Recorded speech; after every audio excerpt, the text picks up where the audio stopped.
Assalamualaikum warahmatullahi wabarakatuh. Teman-teman, jumpa lagi dengan saya Robiul Endra. Selamat datang di YouTube channel saya. Nah, pembahasan kali ini di YouTube channel saya masih mengenai skripsi, seputar hal tentang skripsi, yaitu temanya kali ini apa saja sih yang harus diperhatikan sebelum membuat judul skripsi. Nah, ini poinnya penting teman-teman ketika Anda ingin mengajukan judul skripsi ataupun sidang judul skripsi. Oke, teman-teman, silahkan disimak videonya.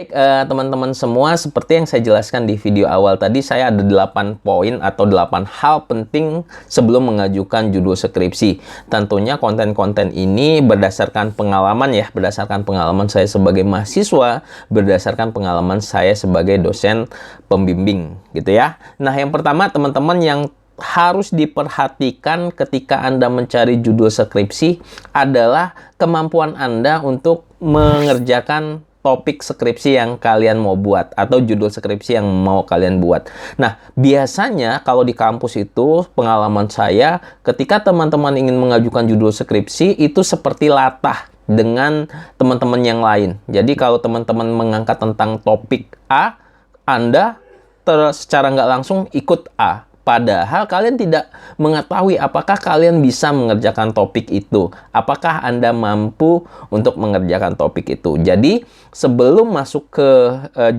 penentuan judul skripsi, kalian harus tahu dulu. Kalian harus cari literaturnya, kalian harus baca-baca. Susah nggak ya ngerjainnya kalau judul atau topiknya ini. Nah, itu kalian harus perhatikan. Yang kedua juga, teman-teman, itu ada hal yang paling penting juga, yaitu biaya. Di penelitian itu pasti ada biaya. Ada yang budgetnya itu rendah, ada yang budgetnya itu tinggi. Yang biaya-biaya pasti ya tentunya kertas. Tentunya juga ketika kalian nggak punya laptop, kalian ke rental, akomodasi, transport, dan seterusnya ketika Anda melakukan survei-survei ataupun mengirimkan kuesioner. Nah, kira-kira kalian juga di awal sebelum menentukan judul skripsi itu kalian sudah tahu nih kira-kira budget biaya yang saya buat untuk membuat atau mengerjakan topik atau judul skripsi ini kira-kira low budget, medium budget, ataupun high budget ya. Jadi kalian sudah perhitungkan. Apalagi teman-teman misalnya contoh yang anak rantau, anak kosan yang mendapat kiriman orang tuanya itu nggak pasti. Nah, kalian harus pikirkan itu. Jangan sampai nanti ngikut-ngikutin teman-teman yang lain. Misalnya contoh di fakultas saya, ada yang teman-teman mahasiswa membuat drone. Ketika kita buat drone, itu kan membutuhkan biaya jutaan. Jadi kalau yang nggak mampu, jujur saja, saya memberikan informasi bahwa jangan sampai kalian terkendala skripsinya gara-gara biaya.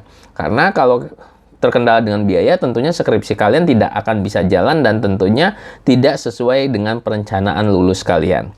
Nah, selanjutnya juga, jika Anda memiliki banyak topik, ya biasanya topik ataupun judul skripsi itu masuk dari segala lini. Nah, kalian pilih yang terbaik, yang kira-kira bisa Anda kerjakan, yang kira-kira biayanya juga sesuai dengan kantong Anda. Jadi kalian harus pilih-pilih. Misalnya ada 10, kerucutkan dulu jadi 5. Kalau udah jadi 5, kerucutkan lagi jadi 3. Kalau sudah jadi 3, kerucutkan lagi jadi 1. Dan itu yang kalian jadikan judul skripsinya. Kemudian, selain itu kalian juga, sebagus-bagusnya judul skripsi Anda harus cari tahu apakah judul skripsi itu sesuai dengan program studi kamu atau sesuai dengan bidang keilmuan yang ada di fakultas ataupun program studi kamu, gitu ya. Jadi kalau misalnya contoh kalian mahasiswa ekonomi akuntansi tapi mendapatkan judul di ilmu komunikasi, misalnya di jurusan ilmu komunikasi, nggak ada matching-matchingnya ketika Anda cari rumpun ilmunya atau keilmuannya di jurusan Anda. Nah, itu bakalan ditolak, teman-teman. Jadi, pastikan itu sesuai dengan rumpun ilmu kamu. Kemudian, selanjutnya yang paling penting juga, ada nggak penelitian-penelitian sebelumnya mengenai topik ataupun judul skripsi kamu? Ini banyak pengalaman mahasiswa sering chat DM di Instagram @skripsi_mahasiswa. Dia tanya, Pak, dosen pembimbing saya kekeh untuk saya menemukan penelitian sebelumnya atau penelitian terdahulu. Lalu kalau misalnya nggak ada, gimana? Saya tanya. Ya, skripsi saya nggak bisa lanjut. Nah, itu yang jadi berbahaya. Karena ada beberapa dosen yang memaksa harus ada grand teorinya dari penelitian terdahulu. Tetapi ada beberapa dosen juga yang nggak masalah soal itu. Nah, kalian harus perhatikan juga hal tersebut, teman-teman. Jadi, pastikan minimal ada 1 atau 2 penelitian terdahulu yang dapat membantu atau memperkuat argumen Anda dalam mengerjakan skripsi kalian. Kemudian selanjutnya juga, jika ada penelitian terdahulu, mudah nggak untuk dicarinya? Apakah harus bayar gitu ya? Tentunya jurnal ada yang namanya per cases ya, harus berbayar. Dan berbayarnya itu lumayan, $15, $90, dan seterusnya. Nah, kalian cari penelitian terdahulunya, apakah bisa di-download gratis? Apakah jurnal tersebut open access? Jadi open access itu nggak berbayar kalau kita download dan bacanya. Nah, itu yang teman-teman harus perhatikan. Kemudian selanjutnya adalah seberapa banyak waktu yang kalian miliki untuk mengerjakan skripsi. Maksudnya apa ya? Kalau mahasiswa reguler yang masih muda-muda dan tidak bekerja, tentunya waktunya sangat banyak sekali, teman-teman.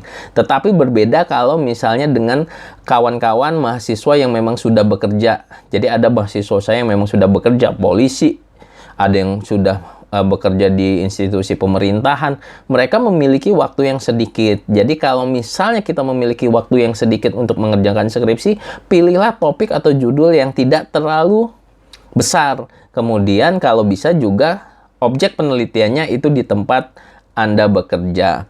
Kemudian yang selanjutnya, yang terakhir, apakah judul penelitian ini sudah banyak diangkat oleh orang lain gitu ya. Jadi pentingnya penelitian terdahulu selain memenuhi hasrat dosen pembimbing Anda ketika membutuhkan teori-teori grand teori tersebut, Anda juga tahu nih, ketika Anda mencari penelitian terdahulu, Anda dapat memahami atau mengetahui siapa saja sih yang sudah mengangkat tentang skripsi yang sesuai dengan topik yang Anda pikirkan.